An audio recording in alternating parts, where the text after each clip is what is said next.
So hey guys, welcome back to the channel. और आज हम बात करने वाले बहुत सारी हॉलीवुड के अपडेट्स के बारे में।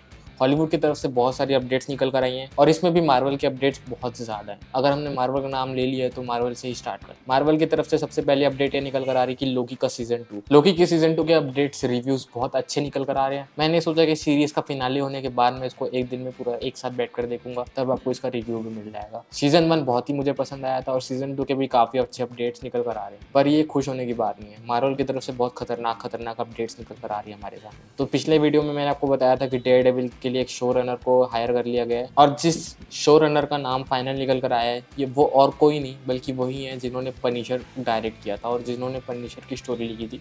और डायरेक्शन के लिए इसके लिए बहुत एक अच्छी टीम को हायर किया गया है जो कि है लोकी ये सीरीज डायरेक्ट करने वाले। अगर इन्होंने ये दोनों काम किया है तो मैं डेयरडेविल बॉर्न अगेन के लिए बहुत ज़्यादा एक्साइटेड हूँ। डेयरडेविल के सीजन 1, 2, 3 बहुत अच्छे थे नेटफ्लिक्स की तरफ से।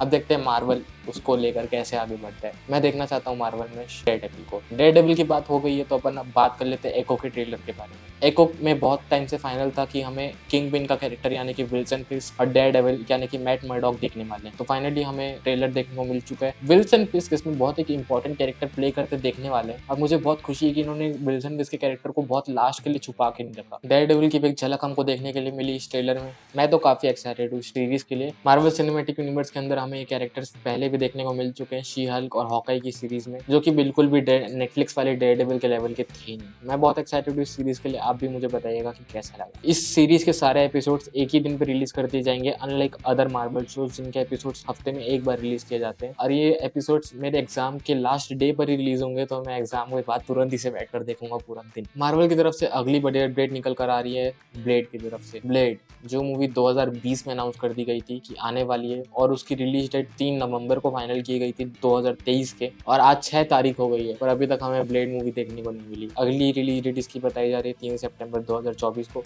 पर हम सब समझदार हैं, हम जानते हैं कि ये तब भी हमें देखने को नहीं मिल पाएगी क्योंकि इसके जो एक्टर थे महारशला अली, उनको अभी तक मार्वल की तरफ से जो भी स्टोरी प्रपोज की गई वो पसंद नहीं आई है और वो स्टोरी को अच्छा देखना चाहते हैं। मार्वल एक मूवी इसलिए नहीं बना पा रहा क्योंकि कोई एक्टर इसके लिए एग्री नहीं कर रहा। तो महारशला अली का हम काम जानते हैं, वो बहुत अच्छा काम करते हैं, तो चांसेस है कि वो एक अच्छी स्टोरी डिमांड कर रहे हो पर उनको मिल नहीं रही हो। तो ये मूवी अब चौथी बार रीराइट होने वाली है और इसको रीराइट करने के लिए अब बुलाया गया मार्वल की तरफ से जिन्होंने लोगन मूवी लिखी थी। लोगन मूवी हम सब जानते हैं कि कितनी बेहतरीन मूवी थी, शायद एक्सपेक्ट नहीं करना चाहिए सब इस मूवी की तरफ से। और इस मूवी की पहली स्टोरी ऐसे होने वाली थी कि ब्लेड अपनी ही मूवी में एक चौथा लीड होने वाला था। इस मूवी की लीड कैरेक्टर एक लड़की होने वाली थी और ये पूरी मूवी उसके पर्सपेक्टिव से चलने वाली थी। तो ये थी ब्लेड की अपडेट। और मार्वल की तरफ से अगली बड़ी अपडेट निकल कर ये आ रही है कि एक एवेंजर मूवी प्लान करी जा रही है जिसमें 6 के 6 एवेंजर्स वापस आएंगे और नताशा रोमनॉफ यानी कि ब्लैक विडो और टोनी स्टार्क को रिवाइव करने की बात चल रही है। मैं तो इस डिसीजन से खुश नहीं हूँ ज्यादा मार्वल के और मैं चाहूंगा कि ये लोग वापस ना आए, बट अगर आएंगे तो अच्छी बात होगी, मैं भी देख के खुश होऊंगा। मार्वल की तरफ से अगली अपडेट निकल कर आ रही है कि जो मार्वल का अगला सागा था द मल्टीवर्सल सागा, जो इन्फिनिटी सागा स्टार्ट होने के बाद प्लान किया गया था।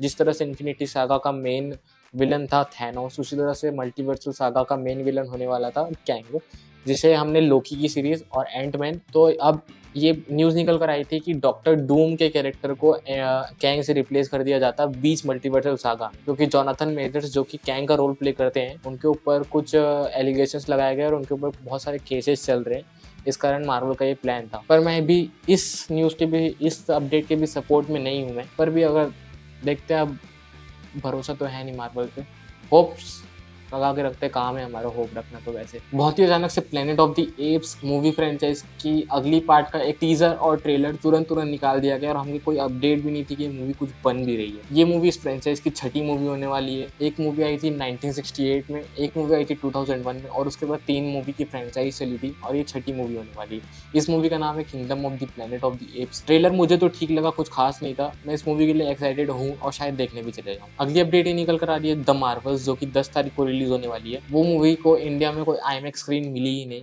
क्योंकि आईमैक्स स्क्रीन में लगेगी भाईजान की मूवी टाइगर 3, वही सारी आईमैक्स स्क्रीन लेकर चली गई है। अगली अपडेट आ रही है जियो सिनेमा की तरफ से। जियो सिनेमा ने अचानक से out of nowhere game of thrones पूरा लास्ट ऑफ अस पूरा हिंदी डब करके अपने प्लेटफॉर्म पे रिलीज कर दिया अचानक से, कोई अपडेट भी नहीं। और अभी तक तो अच्छे रिव्यूज आ रहे हैं हिंदी डब के। मैंने तो ट्राई नहीं करा, आपको टाइम मिले तो जरूर ट्राई करेगा और अपने उन दोस्तों को जरूर दिखाएगा जो कि गेम ऑफ थ्रोन्स को हिंदी में नहीं था इसलिए नहीं देख रहे थे। तो मार्टिन स्कॉर्सेज़ी की अगली movie killers of the flower moon release कर दी गई है। रिव्यूज बहुत अच्छे आ रहे हैं इस मूवी के। मैं भी इस मूवी को देखना चाहता हूँ पर जा नहीं पाया क्योंकि मेरे शहर में रिलीज ही नहीं हुई। मैं बहुत एक्साइटेड था इस मूवी के लिए। मैं देखना चाहता हूँ ये मूवी 3.5 घंटे इस मूवी का रन टाइम है। और ऐसा बताया जा रहा है कि ये मूवी जिस नॉवल से अडेप्टेड है वैसी ये मूवी बिल्कुल नहीं है। ये मूवी एक नॉवल से अडेप्टेड है जो कि एक मर्डर मिस्ट्री थी और किलर उस मूवी के लास्ट में रिवील होता। बट इस मूवी में किलर को स्टार्टिंग में रिवील करके हमें किलर के पर्सपेक्टिव से कहानी बताई जाती है।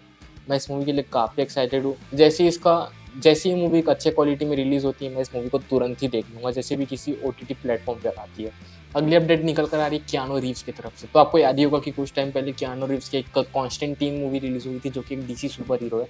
कॉन्स्टेंटाइन की मैंने ये वाली मूवीज तो नहीं देखी पर मैंने उसके जो एनिमेटेड कैरेक्टर्स और एनिमेटेड मूवीज में जो भी कॉन्स्टेंटाइन देखने को मिला वो देखा है। कॉन्स्टेंटाइन कैरेक्टर मुझे तो काफ़ी पसंद है और उसके ऊपर एक मूवी बन चुकी है जो कि मुझे देखने का बिल्कुल इंटरेस्ट नहीं है और उसका पार्ट 2 भी आने वाला है जिसे अब कहा जा रहा है कि R-rated है। तो मुझे तो जेम्स गन पे बिल्कुल भरोसा नहीं, जब तक वो अपने मुंह से कुछ नहीं बोलते मैं उनकी कोई बात पे भरोसा नहीं करता। वेट करके देखते हैं कि ये मूवी आ रही भी है कि नहीं, कि कियानो रीव्स हवा में फेंके जा रहे हैं। तो ये थी हॉलीवुड की तरफ से अपडेट। अगर आप और भी अपडेटेड रहना चाहते हो हॉलीवुड के लिए तो हमारे चैनल को सब्सक्राइब ज़रूर करिएगा और भी ऐसी अपडेट्स के लिए। Thank you so much. मिलते हैं अगले वीडियो में।